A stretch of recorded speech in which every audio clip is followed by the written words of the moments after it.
Hi everybody, I'm some dumb guy. Welcome to another episode of SumDumBuys.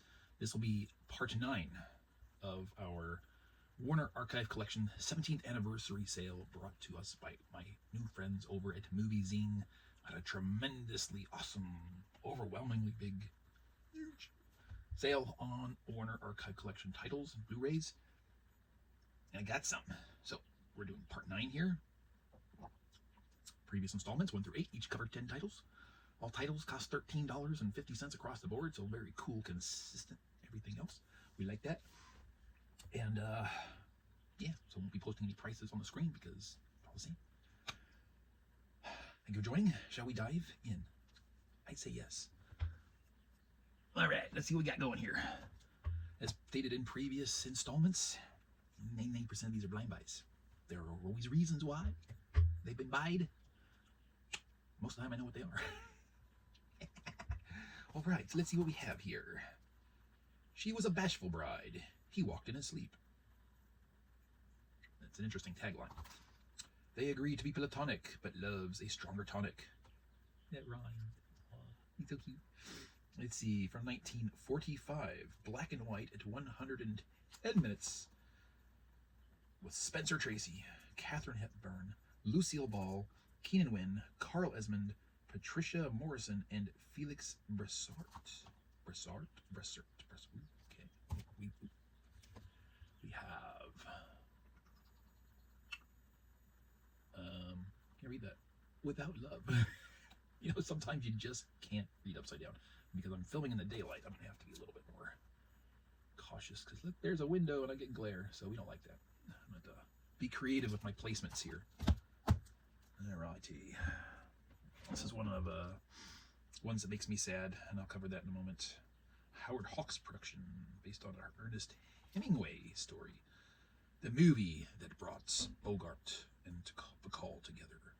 It's our first pairing of many. We have, oh come on, 1944. Black and white, 100 minutes.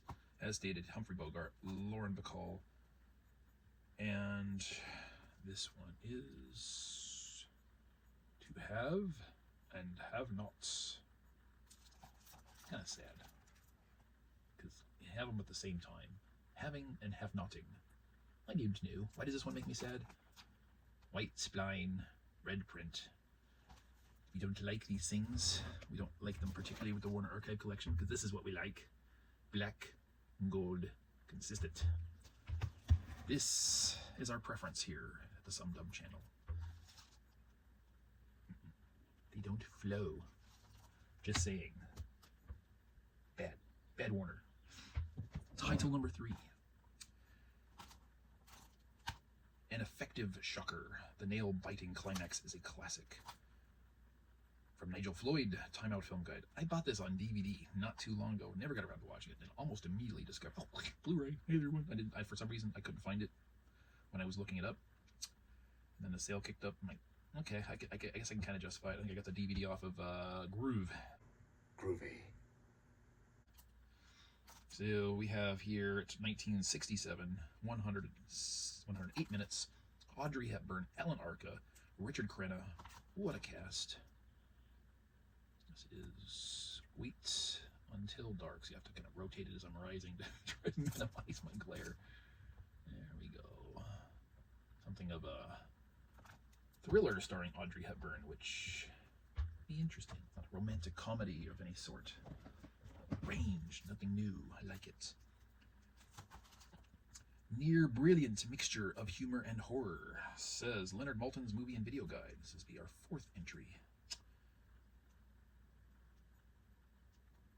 1966, I think that says. 107 minutes. I probably wouldn't have bought this had I realized it's a Roman Polanski film. Yeah. Jack McGowan, Sharon Tate, Ferdy Main, starring in Fearless Vampire Killers. Or, pardon me, but your teeth are in my neck. I mean, I think that's kind of creative, in a sense. Pardon me, but your teeth are in my neck. Get your sorry ass back to the United States. Face the consequences of your actions. You were dumb. You did something stupid. Stop being a coward, running and hiding, living off of the public's trust, so to speak, because you happen to be famous. John Ford's lusty successor to Fort Apache, and she wore a yellow ribbon. Interesting. Ben Jonson, Joe Andrew, Harry Carey Jr., Ward Bond, Charles Kemper, Alan Mowbray, Jane Darwell. Made visually spectacular, dramatic, and humorous by an expert. An exciting trip well worth taking, says the New York Times. From 1950, an RKO Pictures production, black and white at 86 minutes. We have Wagon Masters. Wagon Masters. I'm going to be doing a John Ford-a-thon-ish kind of thing here in the near future. I didn't realize I had that one, so I need to set that one aside to make sure it doesn't get missed. So in my Blu-ray.com archive collection there and say, okay, how many John Ford titles do I have? Obviously, has not been entered yet, so not there on the list. Howard Hughes presents Jane Russell as you've never seen her before. I've only seen her before once, so that's not hard. A new anamorphic process Super Scope on the giant widescreen, colored by Technicolor. Aqualung Thrills. Okay. 1954, RKO Pictures. 99 minutes. We have Underwater. So maybe she's never been seen underwater before? I don't know. Imagine somebody had to have seen her underwater. You know, she had to have been in a swimming pool at some point with another person, that's all I'm saying. That's 6 down. James Garner, Eva Marie Saint, Rod Taylor. I've yet to see James Garner in a younger role. This is, I mean, not younger in this case, I guess, but, well, yeah. Never have before. I've only seen him as an older man. In just 36 hours, he can betray his country or save the world. A dynamic World War II spy thriller. 1964. Black and white. 115 minutes. There's more than one title. With the, I don't remember movie this title. This is 36 hours. Beautiful black and gold spy. Yes, yes, yes. Made all the more lovely when you run into those freaking oddities. That, like, why? I think I probably have maybe approaching 10 titles now with that deviation. Exuberant, exciting, as good an old-time adventure as you'll ever find, says Danny Peary of the Guide for the Film Fanatic. From 1940, black and white with sepia sequence. Interesting. 127 minutes. I'm not blind. I don't know why, but it blows me away when I run into so many movies of this era that far back that are still over 2 hours long. I don't know why. I just have this thing in my head, you know, that movies like pre-1950 or so, you know, it's gotta be an hour and a half or less, you know. I can't tell you why. Just a preconception on my part. Errol Flynn, Brenda Marshall, Claude Rains, Donald Crisp, Not Soggy, Flora Robson, and Ellen Hale. We have The Seahawk. Dun, dun, dun, dun. Swashbuckling action. Brought to you by Errol Flynn. Yes, sir. Yes, sir. 1, 2, 3, 4, 5, 6, 7, 8 down. Oh, man. Yeah. Perceptive, fast-paced, a very important movie. Kevin Sanders of ABC TV. Perceptive, fast-paced, a very important movie. A very important movie. Film critique probably not in that man's long-term future. I'm just gonna assess. 1972, 91 minutes. Ron O'Neill, Carl Lee, Julius W. Harris, Sheila Fraser, Charles McGregor. Everybody's probably heard the title. How many know the movie? I don't. Superfly.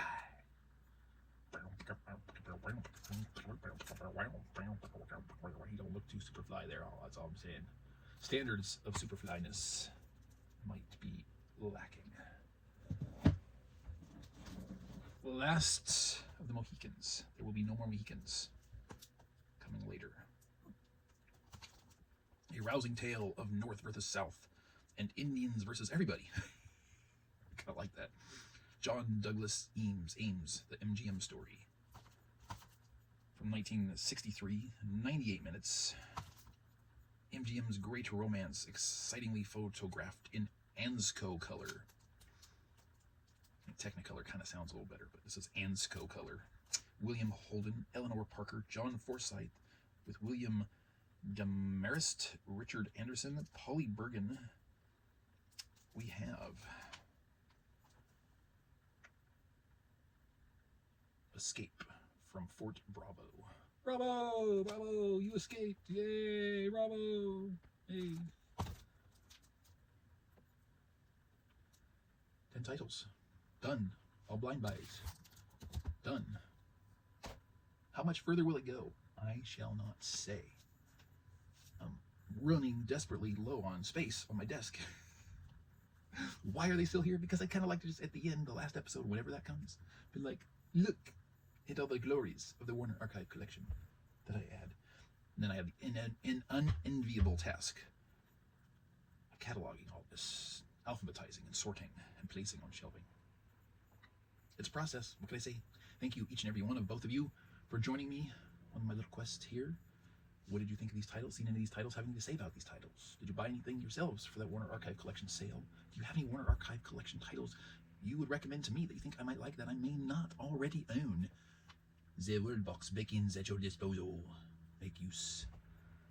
Thank you for your viewing. Thank you for your participation at whatever level. I shall see you in the next installment.